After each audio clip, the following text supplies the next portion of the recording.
Muy buenas tardes, amigos de Estrategia Intelectual. Bueno, mi nombre es Lizeth Angulo y bueno, estamos en su programa de qué vamos a hablar. Y bueno, tenemos a un súper invitado, él es Alejandro Lucero Treviño. Y Alejandro, ¿cómo estás? Nos ibas a Muy hablar un bien. poco de fuerza para la salud y el rendimiento. ¿Cómo has estado, Alejandro? Muy bien, encerrado, cuidándome de la variante Omicron. Sigo sin enfermarme porque la educación es la clave. ¿Sigues encerrado? Soy ermitaño, no me junto con nadie y es la mejor manera de evitarlo. Bien, la verdad es que estoy bien, a pesar de que voy a la consulta y veo a algunos atletas, pues estoy bien, todo marcha bien. Aunque creo que soy el único de mi edificio que no tiene. ¿Que sigues sin salir? No, que no tiene. O sea, sí salgo, esa es la verdad, pero la verdad es que sí, pues con la distancia, ahí está la clave, ¿no? Pues sí, ¿no? Cada vez va cambiando como más el tema de la investigación y de las nuevas cosas y las variantes. Entonces, pues bueno, yo creo que cada vez va a ser un poco más complicado, ¿no? Pues la clave está en la aceptación al cambio, ¿no? O sea, la reticencia al cambio es el problema, en mi particular punto de vista. Pero bueno, no vamos a hablar de eso hoy. Bueno, hablemos un poquito sobre qué es, bueno, el tema del ejercicio en la fuerza y el rendimiento. Claro, bueno, no te di las gracias por invitarme, con mucho gusto estoy aquí. Me gustó mucho lo que escribiste en el banner para la promoción, ¿no? Cómo es que desde la antigüedad se sabía que el ejercicio de fuerza era algo que las personas necesitábamos, ¿no? Y que conforme, o sea, y eso es algo que la humanidad se mantuvo probablemente hasta la revolución industrial, ¿no? La revolución industrial y ese enorme énfasis que se le daba o que empezamos a darle al confort, pues la verdad es que es lo que nos dio en la torre, ¿no? Porque empezamos a hacer los humanos muy poco ejercicio físico, incluyendo el de fuerza. Y muchos de los trabajos que hacíamos nosotros que requerían la fuerza, pues empezó a hacerlo una máquina, ¿no? En general. Y pues de ahí todas las desgracias, básicamente, ¿no? En relación al ejercicio de fuerza o el ejercicio resistido, que probablemente sea un término mejor, es pues cualquier ejercicio, ¿no? O cualquier movimiento a lo cual se oponga una resistencia externa, ¿no? Es decir, la simple situación de la gravedad podría ser eso al subir unas escaleras en determinado momento, ¿no? Cargar un equipaje, una bolsa, podría hacerlo. Hasta, pues no sé, si vemos las competencias de ahora que he estado viendo el CrossFit, ¿no? Pues algo graduado con peso bajo cierta técnica, pues eso también lo incluye, ¿no? Eso es básicamente el ejercicio resistido, ¿no? Como una definición. Y es algo que yo creo que desde mediados del siglo XX se ha venido estudiando desde una perspectiva científica, ¿no? Y que hoy la evidencia científica disponible pues es abrumadora en términos de sus beneficios, como bien escribimos, para la salud, es decir, todas las personas, o prácticamente todas las personas, enfermas o no enfermas, se van a ver beneficiadas del ejercicio resistido o ejercicio de fuerza en uno o en general en varios aspectos de su salud. Y por otro lado, desde la perspectiva del rendimiento deportivo, prácticamente todos los deportes, bueno, salvo algunos, ahora que están los Olímpicos de invierno, no sé si los de curling hagan algo de entrenamiento de fuerza o ejercicio resistido, pero en general todos los demás, de una o de otra manera, implementan el ejercicio de fuerza como parte de la mejora en su rendimiento. Entonces, ese es como el ambiente del que vamos a estar platicando, ¿no? Eso es básicamente el entrenamiento o el ejercicio resistido. Pues no sé si empezar con fuerza de acondicionamiento o qué es el EBP. Tú dime. Bueno, no, está bien. Cuando me preguntan qué es el entrenamiento o las intervenciones basadas en evidencia, que eso es lo que me estás preguntando por el acrónimo en inglés, o la práctica basada en evidencia, siempre me gusta, ¿no? Porque soy alguien que le gusta mucho este asunto. La práctica basada en evidencia se originó por ahí de los 90, enfocado hacia la medicina, con los estudios de Sackett, ¿no? Y sus colaboradores, Rosenberg, sobre todo Rosenberg y Richardson, acerca primero lo que hicieron fue un estudio acerca de cómo es que los médicos poníamos en práctica la medicina, ¿no? Hicieron cuenta que mucho más de la mitad de nuestras prácticas médicas, o sea, sean de evaluación, de tratamientos, inclusive quirúrgicas o de intervenciones más importantes, estaban basadas en quién sabe qué, en lo que te había enseñado un profesor, en lo que habías aprendido en la práctica como tal, pero no tenían un fundamento científico como tal. Imagínate, ¿no? Y no estamos hablando de 1895, 1995.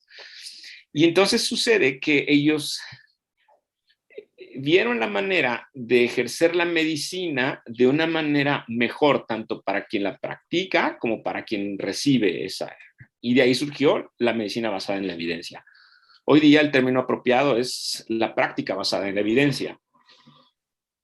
Y es un proceso que todos los profesionales involucrados en la salud hemos de hacer para encontrar individualmente cuál es la intervención, en este caso de fuerza o de ejercicio resistido, más apropiada para un individuo o grupo de individuos en particular. No sé si me sigues o estoy como elevándome mucho, ¿no? Bien. Muy bien. Sí, eso es básicamente. Y esta cuestión de la práctica basada en la evidencia es algo que, pues imagínate, si en la medicina, que es una de las áreas como más, digo yo, más ñoñas, científicamente hablando, nadie publica más que la medicina, ¿no? Ningún área del conocimiento publica más que la medicina. Pues eso ha venido a aplicarse en el acondicionamiento y la fuerza, ¿no? Hay una especialidad en los Estados Unidos, sobre todo, ¿no? De los entrenadores que se dedican exclusivamente al acondicionamiento físico y la fuerza. Y de eso tiene bastante poco tiempo, es decir, tendrá unos 12 o 15 años que ellos están tomando esos fundamentos para aplicarlos en su práctica diaria, ¿no? En general, la práctica basada en evidencia, y esto, atención, quizás en medicina sea un poco ahora más extenso y un poco más complejo, pero la práctica basada en evidencia para entrenamiento de fuerza, por ejemplo, entrenamiento de resistencia, de lo que sea, es un proceso práctico. Esto es algo muy, muy importante. Es un proceso práctico que cada profesional debería hacer a la hora de diseñar, implementar o controlar tal o cual programa de ejercicio para una persona. Y este proceso se lleva a cabo en 5 pasos, ¿no? El primero es desarrollar una pregunta. Suena absurdo, pero no nos hacemos muchas preguntas los que nos dedicamos a esto. Sino que damos por sentado ciertas cosas y empezamos a prescribir ejercicio porque así creemos que es, porque así lo aprendimos, porque es lo que nos ha dado resultado. Pero al plantearnos esta pregunta hemos de definir cuál es la población o la persona a la que se la vamos a hacer, qué cosas va a hacer, es decir, la intervención, ¿no? Vamos a hacer esta pregunta comparativa, es decir, que en relación a este grupo de edad, al género, a el deporte, la actividad, bla, bla, bla, si es principiante, si es intermedio, si se entiende. ¿Cuál es el resultado que yo esperaría obtener con esta intervención y durante cuánto tiempo? Esa sería la pregunta y ese es paso número 1. Una vez que yo ya sé, por ejemplo, aquí va algo típico o muy, muy claro acerca del ejercicio resistido o el entrenamiento de la fuerza. ¿Será que CrossFit, ¿no?, es una intervención de ejercicio resistido adecuado para los niños, ¿no?, durante 6 meses, ¿no?, en comparación con los adolescentes o con los adultos? Y esa es una pregunta que yo me puedo hacer. ¿Será que un niño debe entrenar CrossFit? ¿No? Si yo me basase en simple y llanamente mis preceptos individuales, podría decir, pues sí, el ejercicio es bueno, que lo haga, creo que va a ser bueno para su salud y su desarrollo, que lo haga. Sin embargo, eso no es la práctica basada en evidencia, eso es la primera parte. Es decir, doy una respuesta simplista a un problema que es bastante, una situación, una pregunta que es bastante compleja. Así que el segundo paso que hay que hacer es buscar la evidencia. Esto es algo muy, muy importante porque la evidencia hoy día se confunde. Se confunde con la anécdota o con la experiencia. La evidencia está publicada en un journal, ¿no?, en artículos que están revisados por pares, ¿no?, y que se discuten, ¿no?, y que tienen un comité, bla, bla, bla, que evalúa el lenguaje, la metodología, y vaya, ese es el proceso. Entonces, por ejemplo, yo puedo hacer una búsqueda en las bases de datos más importantes de CrossFit y niños, ¿no? Honestamente nunca la he hecho porque no trabajo con niños, no sé ni por qué dije eso, pero es un muy buen punto de partida en general, ¿no? Una vez que encuentro la evidencia, pero algo importante, ¿qué no es la evidencia? La evidencia es que no es una anécdota. Es decir, si vemos en los anuncios, por ejemplo, en la televisión o los infomerciales, pueden decir, no, perdió grasa de no sé cuánto, mejoró la no sé qué, la no sé cuánto. Bueno, eso no es la evidencia, ¿no? Eso es solo una anécdota, una experiencia y la mayor parte de las veces está truqueada, ¿no? O sea, no ha llevado el proceso científico debido. ¿Qué otra cosa no es evidencia? Aunque no lo crean, lo que digo yo, por ejemplo, ¿no? Eso es como me decía un profesor en la especialidad, que decía, ¿haces práctica basada en evidencia o haces práctica basada en eminencia? ¿No? O sea, si la eminencia, ¿no?, sabes, la vaca sagrada del área lo dice, ¿no? Por ejemplo, si Arnold Schwarzenegger lo dice, que las super series es lo mejor para la fuerza, todo el mundo le va a hacer caso. ¿Por qué? Porque es Arnold Schwarzenegger, ¿no? O sea, el X veces Mr. Olympia, ¿no? Entonces dices, wow, y además fue el gobernador de Texas, y además hizo Terminator. O sea, se vuelve una eminencia, y entonces la gente lo cree. Pero un profesional no puede considerar eso como evidencia, ¿no? Se llama una falacia de no sé qué en la ciencia, ¿no? Falacia Sí, de autoridad. es una de las falacias, efectivamente, ¿no? Pero ya nos estaríamos elevando mucho, casi a la filosofía de la medicina o de la práctica o de las ciencias en general, pero eso es básicamente, ¿no? Entonces, una vez que encontremos, o sea, la evidencia se busca en los textos. Puede haber un problema, no encontrar. El hecho de que yo no encuentre evidencia científica me presenta 2 escenarios. Uno, si la seguridad y el potencial beneficio, una cosa que se llama el rationale, dicen los internacionales, es decir, ¿qué fundamentos tengo yo para asumir que si yo hago tal o cual ejercicio voy a obtener el resultado que yo quiero? Podría implementarlo. Pero si no tengo un fundamento para hacerlo, es mejor decidir no. ¿No? Y por otro lado digo, bueno, es que esto podría funcionar, entonces puedo colocarlo, puedo implementarlo y puedo controlarlo, pues. Pero si esto no sucede, una vez que lo implementé, lo importante es tomar esos datos, porque estoy creando conocimiento nuevo. Si yo refutara todas las intervenciones, ¿no?, la ciencia y por lo tanto el rendimiento del entrenamiento no avanzaría. pero en la ausencia de evidencia. Obviamente la evidencia no la vas a encontrar en Google, ¿no? Eso es un hecho, ¿no? Estoy hablando de revistas arbitradas, revisadas por pares, ¿no? Bien. El siguiente paso, paso número 3 de la práctica basada en evidencia de la fuerza, es evaluar esta evidencia. Y esto es probablemente lo más difícil. Son de las cosas que nos deberían enseñar desde la licenciatura, pero si bien nos va, te enseñan en el posgrado. Es decir, yo he de colocar en una escala de X número, por ejemplo, he visto escalas de 7, 8, 9, ¿no? Niveles de evidencia.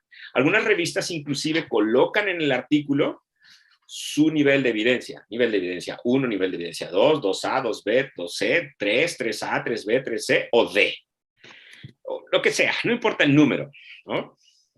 En general, la mejor evidencia viene de una cosa que se llama metaanálisis, ¿no? Que es decir, es un estudio científico de los estudios científicos. Es decir, analizo 50 estudios científicos bajo los mismos criterios y veo qué es lo que han hecho, cómo lo han hecho, los analizo de la misma manera y eso me va a dar el más alto nivel de evidencia. Y de ahí los ensayos clínicos aleatorizados y bueno, un montón de cosas que sí realmente se vuelve muy técnico. Muy técnico y flojo, ¿no? Pero si eres profesional, no queda de otra. Si eso te parece aburrido, si eso te parece que ni siquiera sabes qué es y no tienes ganas de hacerlo, bueno, la ciencia no es para ti. No andes prescribiendo ejercicio porque nada más le vas a dar en la torre, pero eso es algo muy bueno para mí porque como yo también me dedico a las lesiones, pues me vas a dar mucho trabajo. Eso es básicamente. Entonces, evaluar la evidencia, ¿no? Una vez que encuentro que hay buena cantidad de evidencia, que la evidencia es suficiente para esto, hay que incorporarlo a la práctica. Esto es muy, muy importante. Hay que incorporarlo a la práctica. Y por último, ya que lo incorporé a la práctica, hay que reevaluar esto. Es decir, en mi praxis diaria, ¿no? En mi praxis de, no sé, de 3, 4 meses, ¿cómo es que esto está funcionando? ¿Sí? Es decir, reevalúo el proceso. Eso quiere decir que para alguien que está dedicado a la prescripción de fuerza y acondicionamiento, la práctica basada en evidencia es un proceso continuo y así en términos generales, lo que yo hago en particular, no estoy diciendo que es lo que se tenga que hacer, pues lo que yo hago es que yo estoy suscrito a los journals más famosos del mundo y me llegan cada mes o cada 2 meses, de acuerdo a su publicación, lo nuevo que hay. Y entonces reviso, lo único que reviso son los títulos. Si hay algo que me interesa o que digo, mira qué interesante esto, ¿no? Por ejemplo, CrossFit en los niños, wow, ya salió. Y entonces leo el abstract, o sea, el resumen. Y si el resumen digo, wow, este está muy, muy bueno, es un nivel 2A, entonces leo todo el artículo. Y una vez que leo todo el artículo, implementarlo. Por ejemplo, algo que hice el año pasado y que estoy empezando a implementar es modificar la prescripción de entrenamiento de fuerza para las mujeres peri y posmenopáusicas. Existe evidencia suficiente para decir que el entrenamiento de fuerza en las mujeres peri y posmenopáusicas ha de ser diferente al entrenamiento de las personas que tienen menos edad biológica o reproductiva. Y entonces es un tema. Tiene ventajas, por ejemplo, que ellas ya no necesitan un entrenamiento cíclico, ¿no? Porque ya no tienen el ciclo menstrual normalmente, sino que podemos hacerlo lineal. Ya sé que me estoy elevando un poco. Pero a lo que voy es que es evidencia nueva, ¿no? Reciente, de buena calidad, que puedo incorporar a mi praxis ahora y voy a ver cómo funciona esto. En términos generales, si la pregunta es ¿qué es lo que deben hacer? Deben hacer ejercicio de mucho peso, o sea, con mucho peso, pocas repeticiones, obviamente, y ejercicio de alta velocidad, es decir, para la potencia, o sea, saltos y multisaltos. Eso es lo que deben hacer en general y es lo más benéfico para ellas. Tú puedes decir para qué, bueno, los beneficios son múltiples, pero esto está enfocado al rendimiento, ¿no? Eso es porque yo trabajo con muchas mujeres adultas amateurs, ¿no? Oye, bueno, eso es básicamente no sé. el proceso de práctica basada en evidencia en torno a la fuerza. Sí. Me llamaba la atención la alteración de los estímulos y, bueno, ahí que nos puedes un poquito hablar y aparte la diferencia en los distintos entrenamientos y también los beneficios. Yo sé que es muy largo y que no terminaríamos y que aquí ya sacaríamos. Mira, te propongo que vayamos rápido un poco de, ¿cómo se dice esto? Falsas creencias que hay en torno al entrenamiento de fuerza y los beneficios, ¿no? O sea, y ahí lo vamos. Y luego algunas cuestiones básicas de lo que me dices, ¿no? De los conceptos de la progresión. Y sobre todo porque, por okay. ejemplo, en las personas... Sí. En las personas que son recién, bueno, que nunca han entrenado, el progreso que puede haber y el estancamiento que hay, por ejemplo, en personas que ya tienen un cierto grado de claro, entrenamiento, ¿no? Totalmente de acuerdo, totalmente de acuerdo. Bueno, a ver.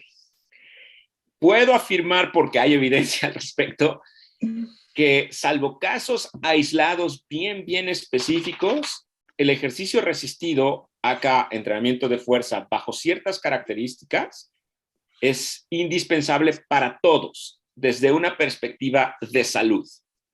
Es decir, todas las personas, les guste o no les guste, se van a ver beneficiados de un programa individualizado de ejercicio resistido. Todas, independientemente de la edad, eso quiere decir que son los niños también, eso quiere decir los adolescentes, eso quiere decir los adultos jóvenes, intermedios, maduros, ancianos, todos, enfermos, no enfermos, prácticamente todos, porque básicamente porque es nuestra naturaleza. Todos puedan hacer todos los tipos de entrenamiento resistido, la respuesta es no. ¿Ok?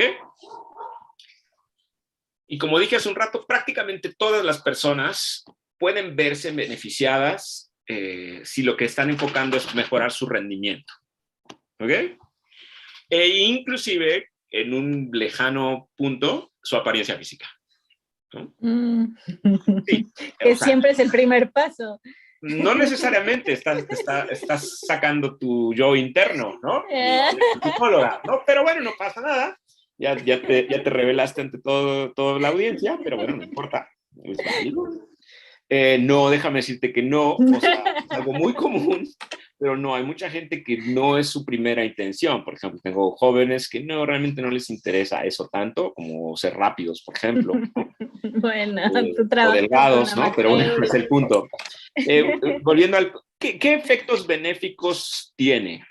Por ejemplo, si se implementa de manera adecuada en los niños, va a favorecer el desarrollo adecuado, ¿no?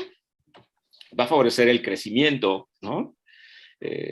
O alcanzar el potencial de crecimiento y desarrollo apropiado.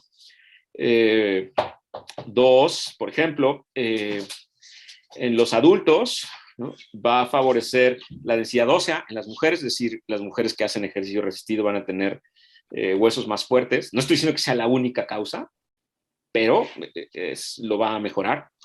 Va a mejorar la composición corporal, es decir, típicamente pueden ganar masa muscular y perder grasa gracias al entrenamiento al ejercicio resistido. Las personas pueden tener una regulación hormonal apropiada, ¿no? Por ejemplo, personas inclusive que tengan enfermedades como hipotiroidismo, ¿no? Pueden mejorar. El ejercicio resistido en algunas personas, por ejemplo, como personas que han tenido eventos vasculares o enfermedad vascular cerebral, ¿no? Un stroke, pues,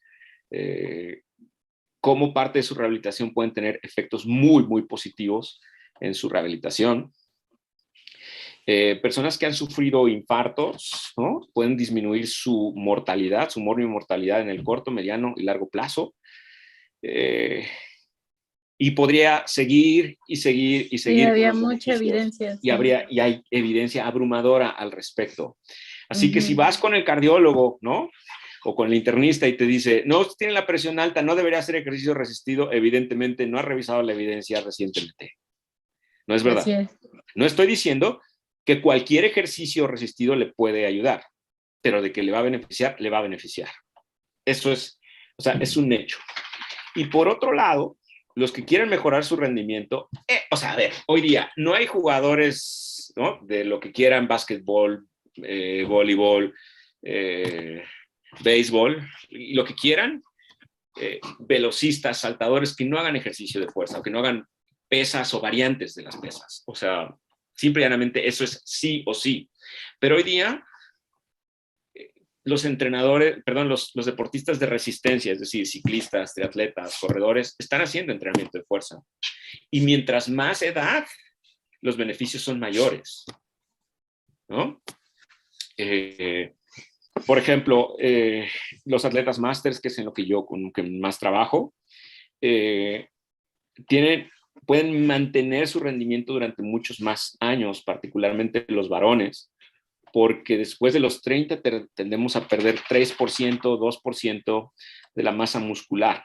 Esto se puede, es decir, de la cantidad de músculo que tenemos.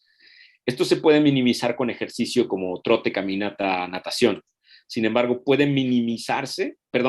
eliminarse y aún revertirse, es decir, se puede ganar músculo después de los 35, 40 años sin mayor tema, a través de ejercicio resistido. Y esto se tiene el efecto, pues no solo en la salud de la persona, sino en su longevidad y en su rendimiento como tal.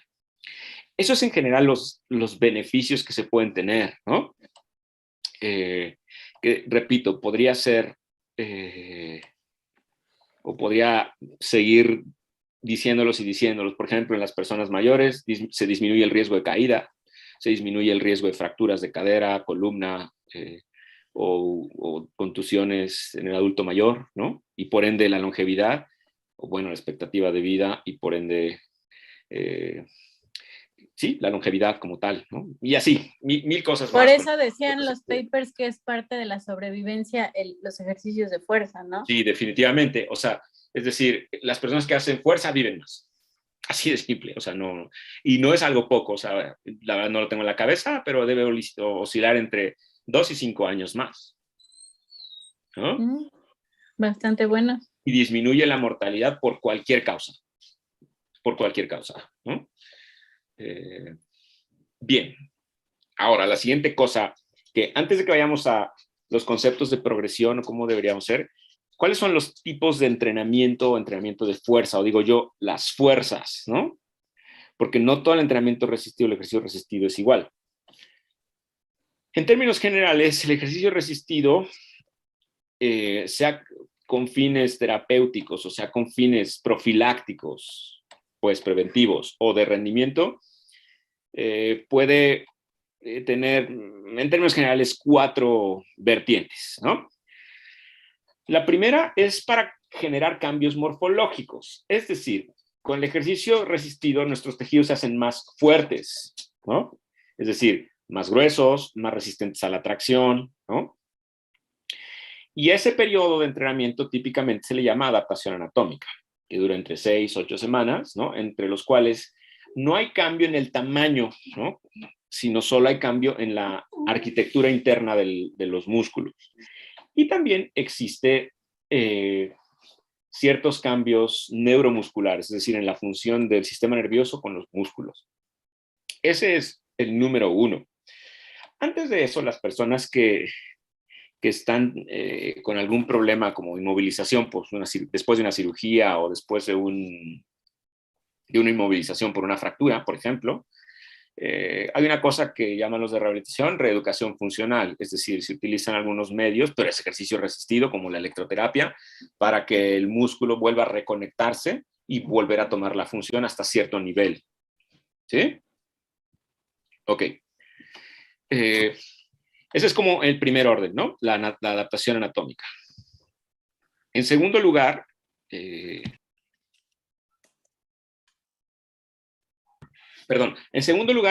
viene la hipertrofia, lo que mucha gente piensa que es para lo que se hace el entrenamiento de fuerza, es decir, para ganar masa muscular. Y es probablemente la práctica más difundida en todos los gimnasios, pues no sé si del mundo, pero al menos en México. Desafortunadamente, ¿no? No es una práctica que esté basada en la evidencia, simplemente es lo que se ha venido haciendo durante quién sabe cuántos años, que quién sabe quién lo enseñó, y que está prescrito por personas que desafortunadamente a veces ni la prepa terminaron, ¿no? Digo yo, es un mal necesario, pero Eso es lo que más se hace. Y desafortunadamente la gente piensa, ¿no? La gente que nunca se ha acercado a un gimnasio o que se acercó y se lleva una experiencia desafortunada al respecto, que ese es el entrenamiento de fuerza único que existe. Y no es así. Definitivamente no es así. De hecho, como simplemente es bastante arcaico. Yo lo único que les diría al respecto a los que quieran mejorar su físico es que digan, bueno, y en ese gimnasio, ¿cuántos Mr. Olympia, Miss Fitness o The Body ha existido en el mundo? Y se dan cuenta que pues ninguno. O sea, es decir, simple y llanamente no hay evidencia ahí científica, eso no es el camino en términos generales y buena parte de las ganancias que se obtienen ahí son en torno a los suplementos que se utilizan, de lo cual ya no voy a hablar más, porque ya hablamos creo que un día, ¿no? Entonces, el ejercicio de adaptación anatómica para la mejora de la función y la estructura, ¿no? 2, el ejercicio de hipertrofia. 3, la fuerza máxima. Es lo que los sajones le llaman strength, ¿no? Es decir, la fuerza como tal. Es decir, la cantidad de fuerza que yo puedo generar en 1, 2, 3, 4 repeticiones como máximo, ¿no? Esta medida es muy importante tanto en la terapéutica como en la vida diaria y me está relacionado en muchas ocasiones con el rendimiento de los deportistas. Es decir, la fuerza máxima, ¿no? Es algo muy, muy importante para la función, para nuestra función normal. ¿Sí? Y tiene características de implementación de prescripción bastante bien específicas. A la mayor parte de la gente no le gusta. Me incluyo. ¿Por qué? Porque el entrenamiento es muy duro. Muy duro. 2, es peligroso. Es peligroso porque la sobrecarga que se tiene que implementar es muy alta. Dependiendo para el nivel que sea. Obviamente, ¿no? El campeón del mundo de 100 metros planos, ¿no? Pues ese cuate hace sentadillas con 150 kilos, ¿no? No es lo mismo que voy a decir, pero el equivalente a su 100% en mí, pues serán como 145, claro que no. Me refiero, pero serán, no sé, 90, ¿no? 90 kilos, probablemente. Y mover 90 kilos es algo muy, muy duro, realmente muy, muy difícil. Así hagas 1, 2 o 3 repeticiones, muy difícil. Pero tiene una ventaja, tiene beneficios muy, muy importantes. ¿Sí? ¿Me ibas a preguntar algo?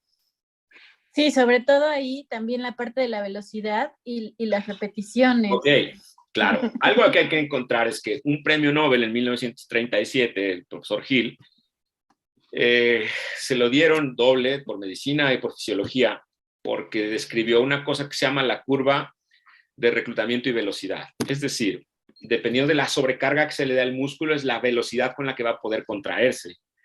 Y la curva es una hipérbole inversa, que es decir, a carga baja, la velocidad va a ser alta. Y a cargas altas o muy altas, la velocidad va a ser baja. ¿Qué quiero decir con esto? El entrenamiento de fuerza máxima, ¿no? Nunca va a poder hacerse de alta velocidad. ¿Por qué? Porque la sobrecarga es altísima. Pero el ejercicio de fuerza máxima puede implementarse en los pacientes, por ejemplo, en los posoperados, ¿no? Se puede implementar en el adulto mayor, se puede hacer. Claro, no le vas a poner 140 kilos encima, pero para él, para esa persona individualmente puede hacerse y además induce poca fatiga en ellos. Y entonces se puede hacer muy, muy bien, ¿no? Por ejemplo, ¿no? Ha demostrado que funciona mucho para los dolores de rodilla, ¿no? Los que tienen condromalacia, por ejemplo, el ejercicio resistido maximal funciona muy, muy bien, muy, muy bien. O sea, contracciones maximales isométricas, por ejemplo, ¿no? ¿No? Bien, entonces, continuando, porque si no, no acabo, ¿no? Uno es la parte de adaptación anatómica, el primer énfasis. Segundo énfasis es la hipertrofia, es el más conocido. 3, la fuerza máxima, sea cual fuese su injerencia.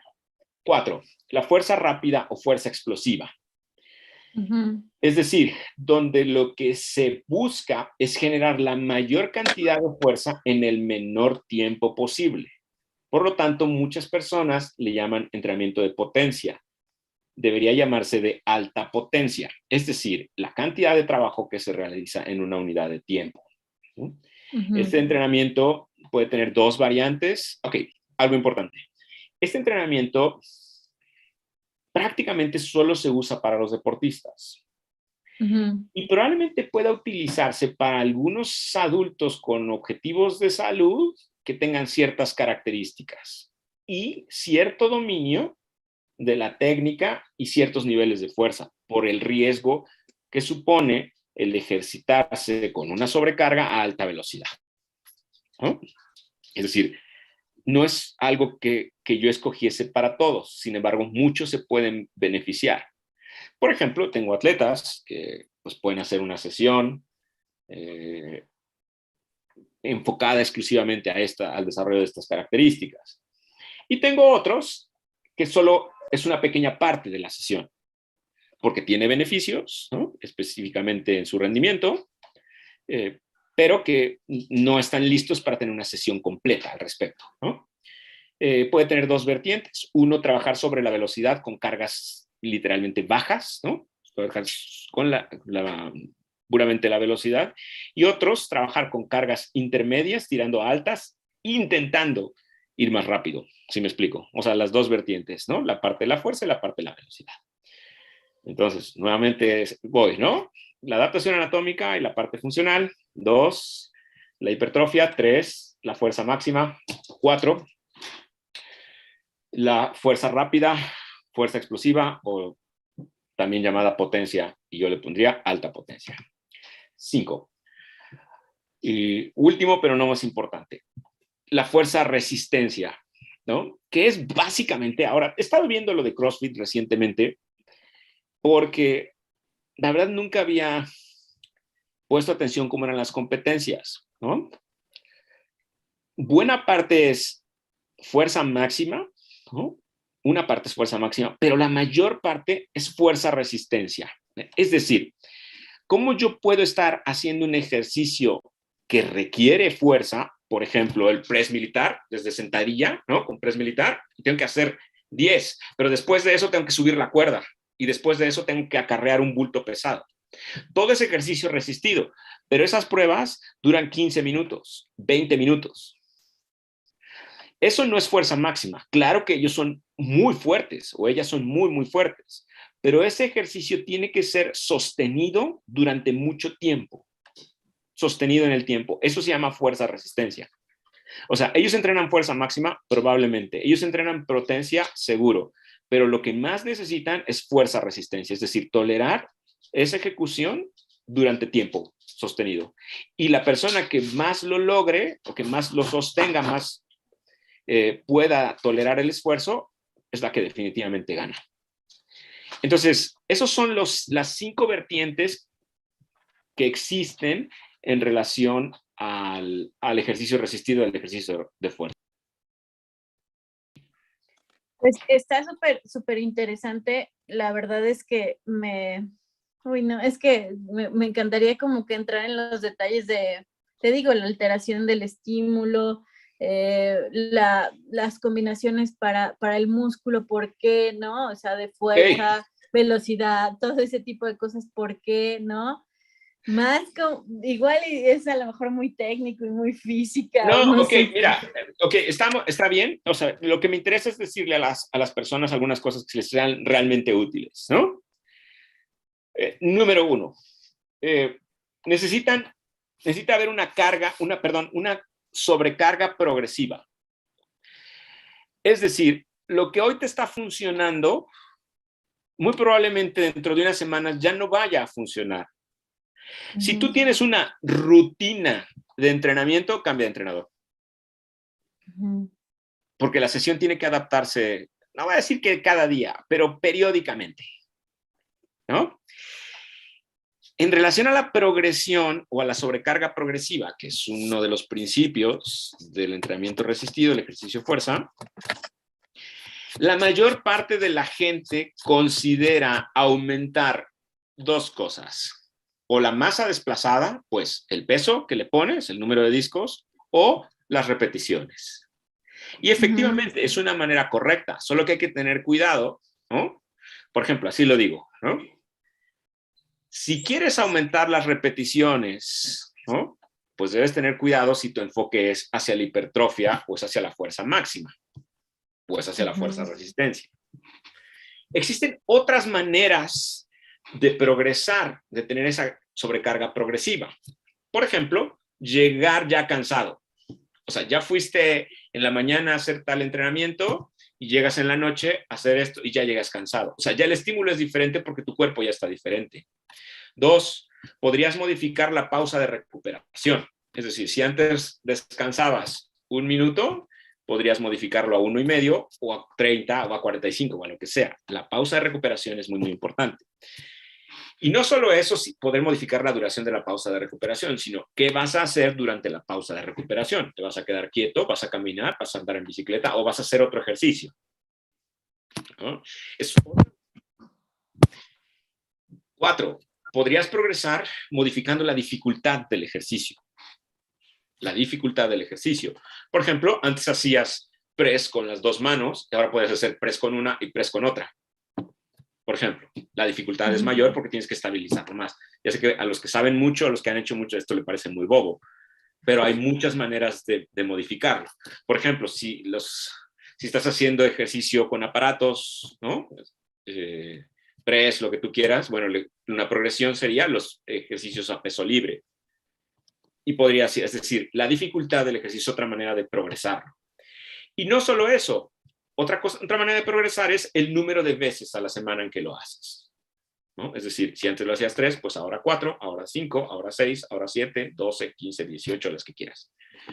Entonces, eso es en relación a la sobrecarga progresiva. Es decir, no puedes estar haciendo lo mismo y obtener resultados similares. Es paradójico o diferente a lo que pensaba Einstein, ¿no? Segunda cosa de la progresión, o de los conceptos de progresión, la especificidad. Aquí hay un tema muy complejo. Es verdad que ciertos deportistas, es muy importante que reproduzcan el gesto deportivo, es decir, el movimiento típico o de manera muy parecida a lo que hacen en el deporte. Por ejemplo, los saltadores, por ejemplo, los velocistas, ¿sí? Esa especificidad les va a dar una ventaja funcional muy, muy importante, pero cuidado. Las personas, por ejemplo, con los que yo trabajo, que son corredores, ciclistas y triatletas, si ellos quieren emular, ¿no?, en el gimnasio los ejercicios o el patrón de movimiento de la carrera o de la bicicleta, lo único que van a hacer es sobrecargar demasiado su cuerpo y van a poner un estrés demasiado alto. Entonces, aunque deberíamos buscar los movimientos específicos le es más conveniente a estas personas tener otro tipo de ejercicios y de combinaciones, por ejemplo, ¿no? Entonces, hay que ver a la persona y qué es exactamente lo que necesita en términos de especificidad. ¿Qué otra cosa importante para progresar? La variación. Hacer lo mismo todos los días funciona, está bien, es correcto, pero vale la pena hacer ciertas variaciones en ejercicios, sobre todo. Por ejemplo, si tú quieres trabajar ejercicios para grupos musculares mayores, valdría la pena variar el tipo de ejercicio. Por ejemplo, si vas a trabajar ejercicio para la espalda, bueno, podrías hacer remo horizontal, remo vertical, podrías trabajar jalón al frente, jalón tras nuca. Si quieres trabajar el pecho, puedes trabajar los diferentes press de barra. Es decir, darle una variedad a los ejercicios con los que se hacen. Eso además ayuda a las personas, sobre todo a las que no les gusta, a que no se aburran, porque sí requiere cierta disposición mental para hacerlo. Y siguiente punto, que es algo muy, muy importante, es buscar un modelo periodizado. Es decir, hay evidencia suficiente de que la periodización del entrenamiento de fuerza es algo muy, muy importante. ¿Qué rayos es la periodización?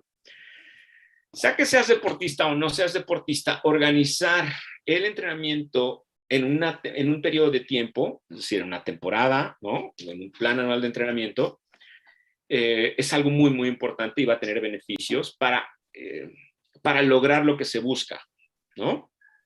sea mejorar la composición corporal, sea la hipertrofia, sea la fuerza máxima, o sea mejorar el rendimiento como tal, ¿no? Sea mejor controlar la glucosa en sangre, ¿no? Si tú lo organizas en el tiempo, ¿no? Lo pones como un esquema, ya lo habíamos platicado acerca del plan de entrenamiento, ¿no? Si tú periodizas, ¿no? De cierta manera, organizando en días de trabajo, días de descanso, semanas de trabajo, semanas de descanso, va a tener un efecto mucho mayor y mucho mejor. Es decir, no podemos estar entrenando siempre igual. ¿Sí?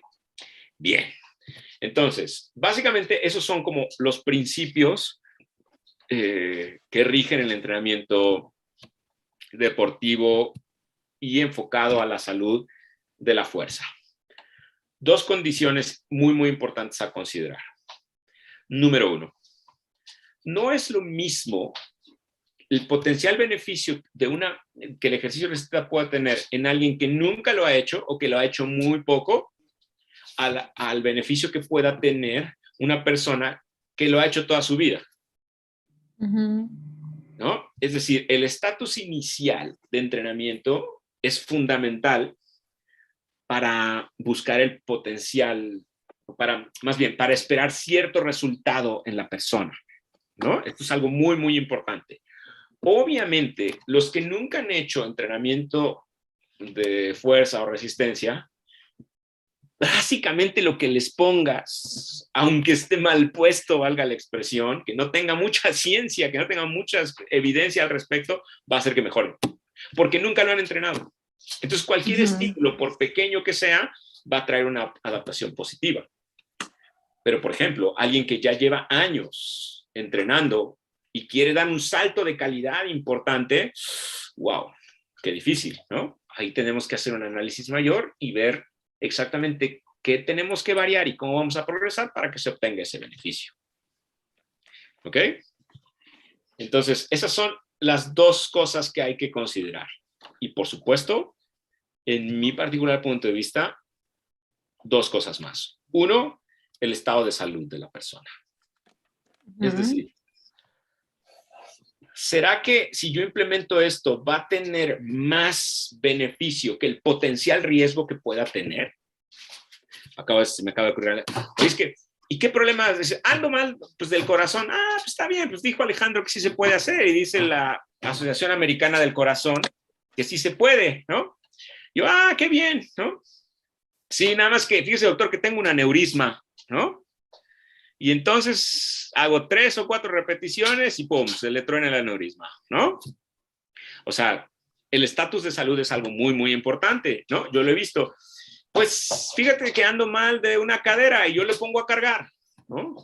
Créeme, es algo que veo todos los días, bueno, no todos los días, 5 veces a la semana, ¿no? El estatus de salud de la persona es fundamental. Y segundo, la habilidad que tenga la persona. Habemos personas que no llegamos a la repartición de coordinación. Hasta que le dices derecho y ya te dio una patada porque levantó el izquierdo. Le dices, mueve la pelvis y esa donde la tengo, ¿no? Proyecta tu cuerpo hacia adelante, ¿no? Y levanta las pompas, ¿no? A ver, de esos yo soy el primero, ¿me explico? Nunca me saquen a bailar, so pena de llevarse pisotones, rodillazos, ¿no? Y todo tipo de agresión física que puedan imaginarse en un baile, porque no tenemos simple y llanamente la coordinación. En cambio hay gente, ¿no? Que le dices, a ver, haz una sentadilla, ¿has hecho alguna vez sentadilla? No, a ver, hazla, y la hace. No sé cómo. Le dices, separa un poquito más tus piernas y echa tu pelvis para atrás, ¡pum! Y lo hace. O sea, esa habilidad que tienen las personas es algo muy, muy importante para esto, ¿no? Si la persona no tiene la habilidad, ¿no? Y dos, el instructor no está ahí para corregirlo, no lo hagas. O nos vemos el miércoles en la consulta. La técnica poco apropiada, más que la sobrecarga, quiero que quede bien, bien claro, es el factor que yo he visto más frecuentemente relacionado con lesión en mi consulta. No estoy seguro que esté documentado, pero me refiero que haya evidencia al respecto, pero es lo que pasa conmigo. O sea, es decir, ¿y cuánto levantas? Pues esto, ¿ya has progresado? Sí. A ver, haz la sentadilla, y no sabes hacer la sentadilla, pero ya la está haciendo con clean and jerk. Digo, si no sabes hacer una sentadilla, ¿cómo lo ponen? Pues ahí está la clave. Esa es la razón por la cual se lastiman, ¿no? Pero eso es otra vez porque pues, las personas encargadas de esto pues no tienen la formación. Son buenos para animar, para echar porras y para lo que tú quieras, pero eso y la ciencia pues no es lo mismo. Oye, y bueno, ya por último, ¿qué tanto es como favorable esos aparatos o hacerlo con tu propio peso? Ok, esa es una muy buena Y pregunta. Otra vez, todo depende. ¿A qué me refiero? ¿No? Si tú nunca has hecho ejercicio físico, ¿no? Ejercicio resistido, eh, y, y eso es a lo que vivimos ahora en la pandemia, pues no teníamos acceso a los gimnasios, ¿no? Pues algunos de ellos empezó mi cabeza a ver qué podían hacer, ¿no? Y funcionó. O sea, gente que solo trabajaba con su propio peso, efectivamente funcionaba, pero los más avanzados, pues literal, el bote del suavizante o en las mochilas, ¿cómo? Porque estaban sobrecarga, ¿me explico? Para una persona que empieza, pues el propio peso es suficiente. Los niños, su propio peso es suficiente. ¿A qué me refiero? Pues sentadillas, lagartijas, empujar cosas, trepar árboles, los pasamanos, todos esos juegos que ahora están como abandonados por los niños son fundamentales, por ejemplo, ¿no? Para la gente mayor que no tiene mucha fuerza, que no tiene mucha fuerza, porque hay gente que sí la tiene. Por ejemplo, conozco uno de mis mentores, el doctor Carlos Rueda. Manches, ese cuate tiene más fuerza que yo, ¿no? O sea, si yo lo pongo a hacer sentadillas solo, no va a funcionar. O sea, no, simplemente no le va a dar la resistencia suficiente que necesita para hacer un estímulo apropiado y desarrollarlo.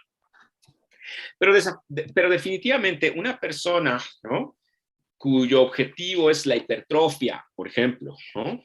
O mujeres que quieren ganar masa muscular, el entrenamiento de suspensión o el propio peso no va a ser suficiente para dar ese estímulo. O sea, definitivamente necesitan de los aparatos, ¿no? Necesitan la sobrecarga. Y si no los aparatos, al menos un buen set de pesas, ¿no? De halteras, barras, discos. Pero aquí viene lo complicado, ¿no? Lo que te decía hace un momento. Si no tienen la habilidad técnica, ¿no? Lo más probable es que se lastimen.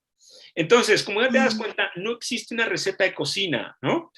Yo no me dedico a eso, que quede bien, bien claro. No me jacto de ser bueno, más bien, me jacto de ser un constante aprendiz de este asunto de la fuerza y la resistencia. Soy un convencido de su potencial beneficio, pero cuando no sé, consulto con el que sabe. Oye, ¿cómo ves esto y esto? No, mejor así, no, mejor asado. Ahora que estuvo la pandemia, digo, rayos, ¿qué hago? Y entonces hablé con un amigo mío, ¿no? Que se llama Samuel Cacho, que es un experto en acondicionamiento físico y fuerza. Dice, no, pues no queda de otra más que su propio peso, el dichoso entrenamiento de suspensión, digo, para no decir TRX, ¿no? Y pues que se consigan sus botes de sus cubetas y eso. Yo, pues sí, ¿no? Entonces, pero a lo que voy es, o sea, se puede, funciona. Ahora, los aparatos del gimnasio son muy buenos. Por ejemplo, tengo una paciente, hoy día, bueno, ya no es paciente, ya la dimos de alta, afortunadamente, que tuvo un problema de columna lumbar, 2 discos lastimados, ¿no? Pero ella quiere seguir ganando masa muscular, ¿no? Y le digo, bueno, pues utilizaremos las máquinas, ¿no? Pero pues sentadillas con peso o press militar, pues no son una opción, pero están las opciones del dichoso peso integrado, o sea, las máquinas que pueden dar el estímulo apropiado. Y todo el mundo puede decir, no es igual, no es igual, pero para esta persona es la opción más adecuada, si lo que queremos lograr es esto. A decirle, no, tú ya no puedes, ya no estás para eso, no lo hagas. Cada quien es libre de hacer lo que quiera con su cuerpo, y lo mejor es, o mi trabajo es darle la mejor opción al respecto. No sé si respondí la pregunta. Perfecto. Ya nos quedan 2 minutos. Nos Bien. quedó como si hay un segundo programa o después podemos hablar de entrenamiento isométrico, del ondulante y del entrenamiento de bajo peso, que digo, a lo mejor ya es muy detallado y a lo mejor a las personas que se dedican a eso pues podría ser interesante. Mira, Pero vamos a bueno, hacer una y cosa, los vamos a aprender los beneficios. dos, ¿no? Te voy a dar el contacto de algún realmente experto en... A ver, a mí no me da pena decir que de esto yo no soy un experto. Sí he aprendido muchas cosas, sí las he visto, sí las he leído. Sin embargo, así decirme, oye, ¿tú te avientas a la preparación física de la selección mexicana de básquetbol? No, Claro que no, o sea, eso necesita un nivel de especialización muy, muy particular. Te doy el contacto de un amigo mío, lo invitas y ya yo hago como que estoy, ¿no? Y él que diga todo, y yo puedo dar algunas similitudes, que hay muchísimas, en relación a la parte terapéutica, ¿no? A la parte profiláctica y a lo que yo hago con los deportistas de resistencia, ¿no? Con las mujeres, que ahora trabajo, tengo muchas mujeres eso es algo muy, muy importante que no mencioné, eso sí está muy padre, lo vemos en esa vez. Las mujeres deben entrenar cíclicamente, o sea, no pueden entrenar siempre igual. Eso es algo que es mi propósito este año, empezar a trabajar. Es decir, modificar el entrenamiento, no solo el de la fuerza, todo en relación a su ciclo ovárico, ¿no? Eso está muy, muy interesante, es muy, muy importante y es como están entrenando hoy día las grandes campeonas de resistencia. Cuéntanos un poquito más de detalle porque ya nos queda bien poquito tiempo, pero tendrá que ver también con la alimentación, ¿con qué? A ver, cuéntanos. Definitivamente, hay momentos en el ciclo que en algunas mujeres es muy notorio, lo notan muy, muy fácil, y otras mujeres no lo notan. Pero de que existe, existe. Que hay cierta disposición por las fluctuaciones hormonales a asimilar ciertas cargas. Por ejemplo, hay ciertos momentos, eso es muy notorio en las adolescentes, en que son, y lo digo con todo el respeto, muy torpes. Porque las hormonas no permiten, o esos picos hormonales no permiten una sincronización neuromuscular apropiada.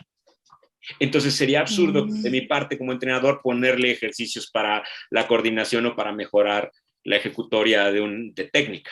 Ese día mejor que se vaya a correr. De la misma manera, hay días en los cuales por las variaciones hormonales no van a aceptar correctamente, a tolerar correctamente las cargas altas de velocidad o de fuerza, sino que es mejor postergarlo para otro momento. Tiene que ver también con el estatus de hidratación y con la alimentación. No, es que la verdad hay muchísima ciencia, o sea, sí, está muy, muy, muy duro. El alto desempeño es un tema muy, muy complicado, pero interesante, ¿no? La verdad es que está interesante. Ya, si no me sigo. Ya, y tienes tu consulta, pues bueno, te doy muchísimas gracias. No, al contrario, muchas gracias a ti. En disposición, ya te tienes que ir, deja tus datos por si te quieren contactar. Con mucho gusto, pueden contactarme en a.lucerotrevino, con N, no con ñ, @gmail.com, con mucho gusto. Me encantó tu artículo que escribiste, bueno, tu paper ahí, no es científico, pero me encantó tu reflexión. Ya va a salir, estoy escribiendo uno de fuerza, va a salir pronto. Bueno, te lo mando. Síganlo porque está muy padre. ¿Cuál es esa página? Se llama stateofthearttraining.com. Perfecto. Pues bueno, muchísimas gracias. Gracias, Ale. Gracias a todos los de GES Intelectual. Les agradezco mucho por verme cada jueves. Mi nombre es Lisette Angulo. Es su programa de qué vamos a hablar y nos vemos pronto. Bye. Nos vemos en 15 días.